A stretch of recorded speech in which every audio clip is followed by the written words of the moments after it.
Okay, sabi niya, bakit natin isinuko ang Pilipino ba o dating Pangulo? Ang dating sa isang dayuhan. Ito naman po ay nasa batas. RA 9851. Hindi po natin nilalabag ang anumang batas. Naaayon sa batas ang pag-aresto kay dating Pangulong Rodrigo Duterte. Sagot ito ni Presidential Communications Office o PCO Undersecretary at Palace Press Officer Claire Castro sa pahayag ni Senator Amy Marcos sa kanyang opening statement sa isinagawang pagdinig ng Senado kaugnay ng pagsusuko ng Pilipinas sa isang dating Pangulo sa International Criminal Court. Isinuko natin si Rodrigo Roa Duterte sa dayuhan na para bang wala siyang sariling bayan, na para bang hindi na natin kayang humusga sa sarili nating tahanan. Ayon kay Yusek Castro, maging si dating Supreme Court Senior Associate Justice Antonio Carpio ay sang-ayon sa basihan ng pag-aresto sa ilalim ng Republic Act No. 9851 o ang Philippine Act on Crimes Against International Humanitarian Law. Partikular na ang nakasaad sa Section 17 ng batas. Maliwanag po, kahit po si Justice Carpio ay ipiniliwanag po ito na maaari po nating isurrender ang sinuman sa international court. Ibig sabihin, hindi po tayo kailangan na mayroong treaty or extradition treaty na pag-uusapan. Basta ang nilagay po lamang doon ay to surrender to the international court. At yun lamang po ang tinutupad natin.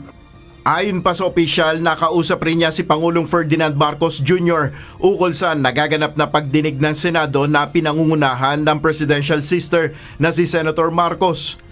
Napag-usapan po yan at kung ano man daw po ang gagawin na paghihiring sa Senado, hindi naman po natin tututulan dahil para ipakita sa taong bayan na tayo po ay sumusunod lamang sa batas.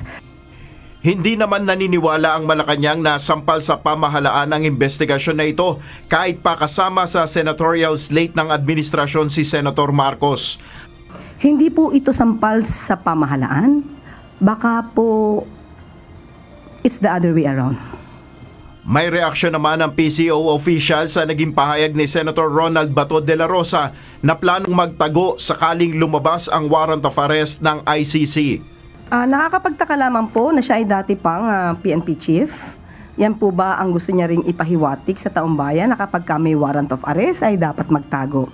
Hindi po talaga tayo magtataka kung bakit natagalan na sumuko or nahuli ang dating si Pastor Kibuloy. Well, anyway, sabi po natin, hindi natin sinasang-ayunan ang ganong klase pong paniniwala at kanyang nais gawin.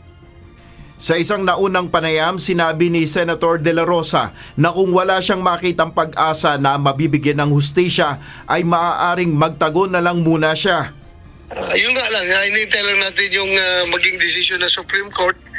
Kung ito ay pabor o hindi pabor sa atin, then we will make our